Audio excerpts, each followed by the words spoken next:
जोरदार झालेल्या पावसामुळे देगाव परिसरात अनेक घरांमध्ये पाणी शिरले असून नागरिकांची चांगलीच तारांबळ उडाली आहे। जुळे, सोलापूर, सलगर वस्ती या भागांमधील पाणी मोठ्या प्रमाणात देगाव परिसरात येत असल्याने सकाळपासून नागरिक घराबाहेर थांबून आहेत। माजी नगरसेवक गणेश वानकर हे सकाळी 6 वाजल्यापासून देगाव परिसरात उपस्थित राहून नागरिकांना मदत करण्याचा प्रयत्न करत होते। पाण्याचा निपटारा करण्यासाठी त्यांनी महापालिकेला वारंवार फोन करूनही महापालिकेचा एकही कर्मचारी घटनास्थळी पोहोचला नाही। सोलापूर शहरामध्ये फार मोठ्या प्रमाणात पाऊस झाल्यामुळे देगावमध्ये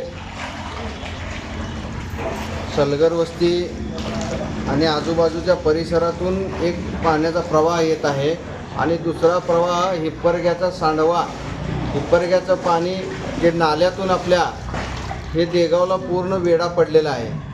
अनेक लोकांच्या घरामध्ये गुडघ्या इतकं पाणी आलेलं आहे।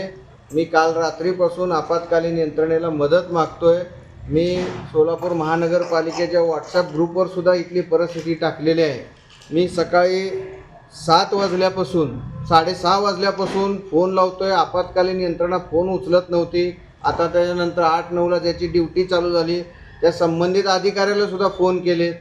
साधा JCB सुद्धा या ठिकाणी पाणी काढून देण्यासाठी मिळत नाही आहे। महानगरपालिके इतकी मोठी आपत्कालीन यंत्रणेचा मोठा बडेजाव केला जातो, पण एक व्यक्ती सुद्धा या ठिकाणी महानगरपालिकेचा 11 वाजले अजूनपर्यंत या ठिकाणी बघायला सुद्धा आलेलं नाही। एकही अधिकारी आलेले नाही, एकही मशीन, एकही आपत्कालीन यंत्रणेचा कोणी योग्य अधिकारी अजूनपर्यंत या ठिकाणी पोहोचलेले आहेत। आपण पाहू शकता इथं लोकांच्या घरामध्ये इतकं पाणी आलेलं आहे। इथं म्हणजे विषारी सापं सुद्धा या ठिकाणी या घरामध्ये आलेले आहेत। हे लहान लहान लेकरं आहेत, या सर्वांचा जीव या नागरिकांचा या ठिकाणी धोक्यात आलेला आहे। मी प्रशासनाला विनंती करतो, विशेष करून आयुक्त साहेब, तुम्ही स्वतः ह्यात लक्ष घाला, कारण आपल्याला वाटतं की आपली यंत्रणा फील्डवर काम करते, फील्डवर इथं कोणी दिसत नाही आहेत। शेवटी वानकर यांनी खासगी JCBच्या मदतीने पाण्याला वाट करून दिली, तरी देखील परिसरात पाण्याचा मोठ्या प्रमाणात विसर्ग सुरू असून नागरिक अजूनही भीतीच्या वातावरणात आहेत।